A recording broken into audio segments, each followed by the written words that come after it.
Welcome student.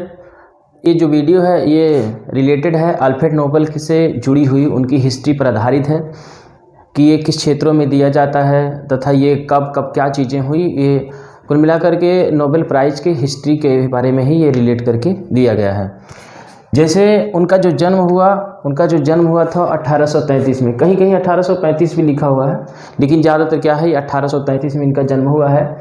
और जन्म का जो स्थान है वो है स्टॉकहोम। स्टॉकहोम है स्वीडन में। स्टॉकहोम ये है स्वीडन में। एक्चुअली ये स्वीडन की राजधानी है। क्या है? स्वीडन की राजधानी। अगर ये पूछा जाएगा कि जन्म इनका कहाँ हुआ अल्फ्रेड नोबेल का, तो वो जाएगा वो स्टॉकहोम का है। वो राजधानी है किसकी? स्वीडन की। और कब हुआ? तो 1833 ईस्वी में। एक्चुअली ऐसा क्वेश्चन तो नहीं पूछा जाएगा उनके परिवार के लोग कैसे थे। उनके परिवार के लोग इंजीनियर थे ज़्यादातर, ठीक है, हिंदी में अभियंता कहते हैं। तो उसी की वजह से ये भी क्या थे? इंजीनियर थे। इंजीनियर के साथ साथ ये केमिस्ट भी थे, और केमिस्ट के साथ साथ ये डिस्कवरर भी थे, यानी डिस्कवरी किया करते थे, ठीक है। ये है उनके परिवार से रिलेटेड कुछ जानकारी। इसके बाद उन्होंने मतलब जीवन जैसे भी चलता रहा वो तो अलग बात है, लेकिन जो मेन घटनाएं हैं उनके बारे में ही चर्चा करेंगे। जैसे 1857 किस लिए जाना जाता है? इन्होंने 1867 में ही इन्होंने डायनामाइट की खोज किया था, ठीक है। तो 1867 में ही डायनामाइट का खोज किया था। हालांकि इन्होंने जो खोज किया था लगभग 355 के आसपास भी उन्होंने खोज किया था। तो टोटल पूछा जाएगा 355 के आसपास है। एग्जैक्ट इसमें कोई वैल्यू नहीं है, थोड़ा सा कुछ आसपास है, लेकिन 355 का ही आंकड़ा मिलता है। सबसे महत्वपूर्ण है डायनामाइट का। अगर डायनामाइट का पूछा जाएगा डायनामाइट की खोज किसने किया, तो अल्फ्रेड नोबेल ने किया है। कब किया है? तो 1867 हो जाएगा, ठीक है। ये इसका आंसर हो जाएगा। इसके बाद ये उन्होंने जो बिल एक बनाया था, इसके बाद 1867 के बाद देखिए 1895 काफ़ी समय के बाद यहीं से वो अमीर बनना शुरू किए थे। यही जब डायनामाइट की खोज किए थे तो यहीं से अमीर बनना शुरू किए थे। डायनामाइट के पहले एक बार अमीर होकर के कुछ गरीब भी हो गए थे, बहुत ज़्यादा, हद से ज़्यादा गरीब हो गए थे। तो यहीं से अमीर, इसी डायनामाइट की वजह से समझ लीजिए कि अमीर बने हैं। इसीलिए ये बहुत ज़्यादा इंपॉर्टेंट हो जाता है। यहाँ से इतना हद से ज़्यादा अमीर हो जाते हैं कि इनको एक नया बिल अपने खुद से बनाते हैं कि हमारे पास इतनी प्रॉपर्टी हो गई है कि विश्व लेवल का कुल मिलाकर के समझ लीजिए कि मतलब कि गिफ्ट दिया जा सकता है, जिसे हम कहते हैं कि प्राइज़ दिया जा सकता है। तो उन्होंने 1895 में एक बिल बनाया था कि उन्होंने कहा था कि देखो मेरे जो 94% है, मेरा 94% मेरी पूरी आमदनी का जो भी मतलब है पूरा एसेट मिला करके, तो 94% का मतलब कि जो भी ब्याज बनता है पर ईयर उसे ऐसे लोगों में डिस्ट्रीब्यूट कर दिया जाए जो कि मतलब कि समाज के लिए अच्छे हों। तो उनका भी उन्होंने मतलब कुल क्राइटेरिया भी बनाया था कि किस में दिया जाएगा। अभी उसको भी आगे बता देते हैं, ठीक है। इसके बाद 1896 में ही उनकी डेथ हो जाती है। 95 में उन्होंने बिल बनाया था कि ठीक है मेरा जो भी प्रॉपर्टी है उसे जमा करके उसकी जो भी ब्याज बनती है उसे डिस्ट्रीब्यूट कर दिया जाएगा हर साल, मतलब प्राइज़ के तौर पर। हालांकि उन्हें ही प्राइज़ दिया जाएगा जो किसी चीज़ में अव्वल होंगे। अभी वो क्राइटेरिया बताते हैं कि क्षेत्र क्या कहता है, ठीक है। उसके एक ही साल के बाद उनकी हो जाती है डेथ।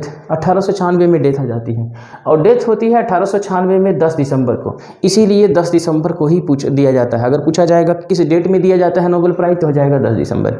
रीजन क्या है? ये उस दिन जिंदा नहीं हुए थे, मतलब कि उस दिन उसका बर्थडे नहीं है, बल्कि उनकी उस दिन मरण डे है, यानी ये डेट ऑफ बर्थ नहीं है, बल्कि इस दिन उनका डेथ हुआ था। और डेथ जो हुआ था वो इटली में हुआ था, ठीक है।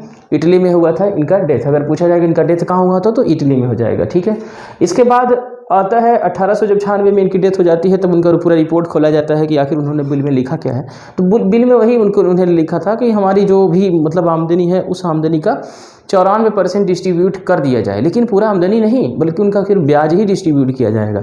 अब सोच लीजिए कि अब 95 है, अब 95 से अब 96 में इनकी डेथ होती है, तो उधर एक साल हो गया, और इधर 1900 में जाकर के नोबेल प्राइज़ की स्थापना होती। ब्याज बढ़ ही रहा है लगातार। 1900 में जब इसको पढ़ा जाता है, 1996 में मरने के बाद खोला जाता है रजिस्ट्री उनकी, देखी जाती है, ये सब लिखे हुए हैं, ठीक है, जैसे रजिस्ट्री की जाती है। तो 1900 में ये स्थापना कर ली जाती है कि ठीक, अच्छा, स्थापना कर ली जा रही है कि जैसे उन्होंने जो चाहा था, भाई पैसा उन्हीं का है, तो फिर ऐसे लोगों को डिस्ट्रीब्यूट कर दिया। तो 1900 में स्थापना हुआ था सिर्फ, ठीक है, दिया नहीं गया था 1900 में। अगर पूछा ये जाता है कि इसकी स्थापना नोबेल प्राइज़ की कब हुई थी, तो 1900 में ही इसकी स्थापना हुई थी, दिया लेकिन नहीं गया था। और वो जो डिसाइड हुआ था, तो 5 क्षेत्र उसमें डिसाइड हुआ था। 5 क्षेत्र था उसमें। एक था जैसे फिजिक्स, केमिस्ट्री, और इसके बाद बायोलॉजी। जैसे बायोलॉजी कह रहे हैं, इसलिए ये मेडिसिन है, यानी चिकित्सा डिपार्टमेंट है, ठीक है, चिकित्सा। तो फिजिक्स हो गया, केमिस्ट्री हो गया, बायोलॉजी के बाद अभी 2 उन्होंने उसी समय क्राइटेरिया, एक था क्या नाम है, साहित्य का। साहित्य मतलब जो बहुत अच्छा लिखा होगा उनके लिए, और एक था शांति का, ठीक है, एक शांति का था। तो कुल मिलाकर के 5 क्राइटेरिया उस समय निर्धारित करी गई थी। हालांकि इस समय 6 क्राइटेरिया पूछा जाएगा तो शुरुआत में कितनी क्राइटेरिया निर्धारित थी, तो शुरुआत में सिर्फ 5 क्राइटेरिया निकाली थी। पूछा जाएगा क्या उस समय क्राइटेरिया नहीं था, तो इकोनॉमी नहीं था। क्या नहीं था? इकोनॉमी नहीं था। उस समय इकोनॉमी में मतलब कि नहीं दिया जाता था नोबेल, सिर्फ 5 ही क्षेत्रों में दिया जाता था, जो कि फिजिक्स है, केमिस्ट्री है, और इसके बाद बायोलॉजी में मतलब मेडिसिन है, इसके बाद साहित्य और शांति का है, ठीक है। इसी 5 क्षेत्र में ही दिया जाता था शुरू में। ये पहली बार जो है 1901 में दिया गया था। पहली बार कितना कब दिया गया था? तो 1901 में। लेकिन उसमें एक क्राइटेरिया था कि केवल 3 ही लोगों को दिया जाएगा। एक ग्रुप में 3 लोगों से ज़्यादा नहीं दिया जाएगा। जैसे कि फिजिक्स में है, फिजिक्स में 3 लोगों से ज़्यादा नहीं दिया जाएगा, वो ग्रुप वाइज था। केमिस्ट्री में भी 3 लोग से ज़्यादा नहीं दिया जाएगा, बायोलॉजी में भी 3 लोगों से ज़्यादा नहीं दिया जाएगा, साहित्य में भी 3 लोगों से ज़्यादा नहीं दिया जा सकता। हालांकि 1 लोग को भी दिया जा सकता है, मतलब 2 लोगों को, 3 लोगों से ज़्यादा नहीं हो सकते, कम होंगे कोई दिक्कत नहीं। ऐसा नहीं है कि 0 हो जाएंगे, नहीं देना है, ऐसा कोई नहीं क्राइटेरिया निर्धारित है कि देना ही नहीं है, ऐसा कुछ नहीं है, देना जरूर है, ठीक है। तो देना जरूर है। तो यहाँ से लेकर के यहाँ तक सिर्फ 3 ही लोग को दिया जा सकता है मैक्सिमम। शांति के लिए एक्चुअली ये ग्रुप हो सकता है, तो शांति में बहुत से पूरा मतलब एक पूरा ग्रुप हो सकता है, ग्रुप में बहुत से लोग हो सकते हैं। इनकी ये क्राइटेरिया उसमें नहीं आती है कि उसमें 3 लोग नहीं। पूछा जाएगा किस में 3 लोगों को निर्धारित किया गया है, तो ये शुरुआत में 4 क्षेत्रों में, हालांकि इकोनॉमी में भी 3 लोगों से ज़्यादा नहीं दिया है। शांति को छोड़ दीजिए, सब में 3 लोगों से ज़्यादा नहीं दिया जाएगा, केवल शांति में ही ग्रुप को दिया जाता है, एक्चुअली वैसा हो जाए, ठीक है। इन जो ये जो 4-5 हैं इस समय इकोनॉमी वाले को लेकर के, ये एक्चुअली दिया जाता है शांति को छोड़ करके यहाँ, जैसे ये जहाँ जन्म हुआ है इनका, स्टॉकहोम, शायद वहाँ नहीं दिख रहा होगा तो मैं यहाँ लिख देता हूँ, स्टॉकहोम है। स्टॉकहोम ये स्वीडन की क्या है? स्वीडन की ये राजधानी है, स्वीडन की राजधानी। वहाँ दिया जाता है ये 5 क्षेत्रों को वहाँ दिया जाता है। फिजिक्स, केमिस्ट्री, बायोलॉजी, मतलब मेडिसिन, साहित्य और इकोनॉमी को 5 क्षेत्रों में कहाँ दिया जाता है? तो स्टॉकहोम में दिया जाता है। लेकिन एक क्षेत्र ऐसा बच जाता है, यानी कि शांति वाला बड़ा देखो महत्वपूर्ण हो जाता है, ठीक है। तो शांति वाला दिया जाता है ओस्लो में। कहाँ दिया जाता है? ओस्लो एक्चुअली नॉर्वे की राजधानी है। क्या है? नॉर्वे की राजधानी। पूछा जाएगा कि शांति का कहाँ दिया जाता है, तो ओस्लो में दिया जाता है। ओस्लो में दिया जाता है। ओस्लो क्या है? एक्चुअली नॉर्वे की राजधानी है। कहाँ है?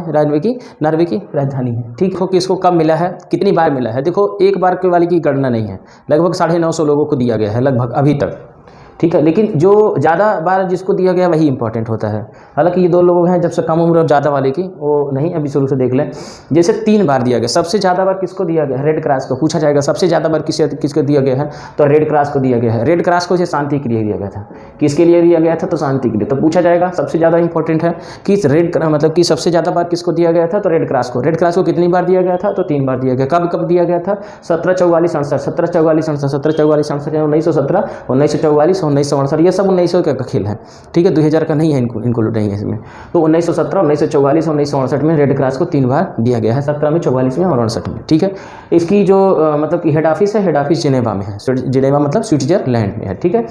2 बार UNHCR को भी दिया गया है। UNHCR रिफ्यूजी के लिए काम करती है। ये 2 बार इनको दिया गया है, एक बार 1954 में और एक बार 81 में, 54-81, ठीक है। इसका भी हेड ऑफिस जो है ना वहीं पर है जहाँ पर रेड क्रॉस की है, यानी कि जिनेवा स्विट्जरलैंड में है। इसका जो फुल फॉर्म है लिख देता हूँ, यूनाइटेड नेशन और हाई कमिश्नर और फॉर रिफ्यूजी, ठीक है। इनको 54 और 81 में देते हैं। ये भी इंपॉर्टेंट हो जाता है कि 2 बार इनको दिया गया है शांति के लिए, ये भी शांति के लिए और ये भी शांति के लिए ही दिया गया है। अब 2 बार फिजिक्स में भी देखो 2 बार दिया गया है। एक ही आदमी को 2 बार दिया गया है फिजिक्स में, जॉन बर्डीन को। ये पूछा जाएगा फिजिक्स में 2 बार किसको दिया गया है, तो जॉन बर्डीन को दिया। किसको दिया गया है? जॉन बर्डीन, ठीक है। कितनी बार दिया गया है? तो जॉन बर्डीन को 2 बार, और उसका क्षेत्र क्या था? फिजिक्स था। कब दिया था? 1956 और 72। इतना इंपॉर्टेंट नहीं है ईयर, क्योंकि ये डीपली हो जाता है जाकर, क्योंकि भाई ईयर याद करना थोड़ा सा मुश्किल काम होता है, इसीलिए। तो जॉन बर्डीन को फिजिक्स में 2 बार दिया गया था, ठीक है। 2 बार देखिए, पूरी लिस्ट ही है 2 बार का। और इसके बाद केमिस्ट्री में किनको 2 बार दिया गया था? फ्रेडरिक सेंगर को दिया गया, एक बार 58 में और एक बार 80 में, 1958 और 1980। तो पूछा जाएगा केमिस्ट्री में किसको 2 बार दिया गया था? फ्रेडरिक सेंगर को क्या दिया गया? फ्रेडरिक सेंगर को 2 बार दिया गया, और दोनों ही केमिस्ट्री में दिया गया। फिजिक्स में जॉन बर्डीन को 2 बार दिया गया है, तो फ्रेडरिक सेंगर को 2 बार किस में दिया गया था? केमिस्ट्री में दिया। मेडिसिन की बात नहीं, मेडिसिन में दिया नहीं गया। ये देखिए सबसे इंपॉर्टेंट ये है, उससे ज़्यादा इंपॉर्टेंट नहीं होता है। बताइए, केमिस्ट्री में भी ले लिया है और फिजिक्स में भी, यानी फिजिक्स में भी ले लेना और केमिस्ट्री में लेना बहुत अलग बात होती है, नहीं। तो इसलिए सबसे ज़्यादा इंपॉर्टेंट ये हो जाता है कि 2 बार मिला है, वो भी एक बार केमिस्ट्री में और एक बार फिजिक्स में और एक बार केमिस्ट्री में। किसको मिला है? मैडम क्यूरी को। इनका पूरा खानदान ही लगभग पा गया है। ठीक है। जैसे खानदान मतलब है इनके जो पति हैं इनको पियरे क्यूरी उनको भी मिला है, और इनकी जो मतलब कि डॉटर हैं उनको भी मिला है, और उनके डॉटर के जो पति हैं उनको भी मिला है। तो इनको खुद मिला है, इनके पति को मिला है, यानी कि दोनों ही पति पत्नी को यहाँ भी मिला है। इनकी जो लड़की हैं डॉटर हैं उनको भी पति पत्नी को मिला है, उनके भी पति को मिला है। ठीक, लेकिन ये 1903 में दिया गया, 1911 में शुरुआत को ही दौर में दे दिया गया था। एक में शुरू हुआ, दो में, इसके बाद तीन में ही दे दिया गया, वो शुरुआती दौर में। लेकिन इंपॉर्टेंट इसीलिए है ना क्योंकि ये केमिस्ट्री और फिजिक्स दोनों दो क्षेत्र हैं, लेकिन दोनों जो दो क्षेत्र में पा लेना इतना आसान काम नहीं होता है। ठीक है। फिर आगे दो बार किसको दिया गया था, यल पाउली को 1954 1962 में। किसके लिए दिया, एक बार केमिस्ट्री के लिए, एक बार पीस के, ठीक ठाक है, कोई दिक्कत नहीं। एक बार केमिस्ट्री के लिए पाए हैं, एक बार पीस के लिए, ठीक है, पीस के लिए काम किया है इन्होंने। तो फिर इनको 2 बार दिया गया है, इनको भी यल पाउली को भी 2 बार दिया गया। मलाला का नाम इसीलिए आता है क्योंकि ये सबसे कम उम्र की हैं, 17 साल की हैं। 17 साल सोच लीजिए कितनी उम्र होती है, बहुत कम होती है। ठीक है। तो एक्चुअली इनको बढ़ावा देने के लिए दिया गया है थोड़ा सा कि अच्छा काम की थी, ठीक है, इसीलिए बच्चों के लिए पढ़ाई के लिए रिलेटेड की, मतलब कि लड़कियों को पढ़ाना जरूरी है, इसीलिए दिया गया था। पाकिस्तान की है ये, पाकिस्तान की है मलाला, 17 साल की हैं। इनको 2014 में दिया गया था। पूछा जाएगा 2014 कब दिया गया था, 2014 में। और सबसे कम उम्र पूछा जाएगा तो मलाला है, कितने साल की थी, 17 साल की थी। और इनके साथ किसको दिया है तो कैलाश सत्यार्थी को दिया जाएगा। देखिए ये पाकिस्तान को दिया गया, और बगल में उसी साल ही कैलाश सत्यार्थी को भी दिया गया। ये इंडिया के, एक तो इंडिया एक तो पाकिस्तान, एक इंडिया और एक पाकिस्तान। ये सबसे कम उम्र की थी, और कैलाश सत्यार्थी को भी, दोनों लोगों को पीस के लिए दिया गया था, शांति के लिए दिया गया था। ठीक है। तो मलाला के साथ किसको दिया गया था, कैलाश सत्यार्थी को दिया गया था। मलाला पाकिस्तान के हैं और कैलाश सत्यार्थी भारत के हैं, इंडिया के हैं। सबसे कम उम्र की, ऐसे क्वेश्चन तो थोड़ा कम आता है। सबसे ज़्यादा उम्र वाली, सॉरी, ये 97 साल के थे। इनका नाम है जॉन गुड एनफ, यहाँ देखो डी छोड़ के, जॉन गुड एनफ इनका नाम है, जॉन गुड एनफ। केमिस्ट्री के लिए इनको दिया गया था। ठीक है। तो ये कुछ लिस्ट थी और कुछ हिस्ट्री थी जिसके बारे में मैंने चर्चा किया है। वैसे ही वही डाटा मैंने मतलब कि लिखा है इसमें जो बहुत ही इंपॉर्टेंट है, जो कि बहुत ज़्यादा पूछा जाता है, फिर वही लिखा है। बाकी उसमें और भी डाटा हैं जो कि उतना ही पढ़ना है, पहले तो वही पढ़ना है कि जो बहुत ज़्यादा इंपॉर्टेंट, इसीलिए मैंने सारे जो इंपॉर्टेंस है उसको मैंने कवर कर दिया है। आगे वाले जो वीडियो में हम कवर करेंगे तो उसमें 2 चीज़ें कवर करेंगे, इंडिया का और इसके बाद फिर 2000 जो अभी इस साल देना है 2022 में, उनको फिर दोनों को एक साथ कवर कर देंगे। ठीक है। Thank have a nice day.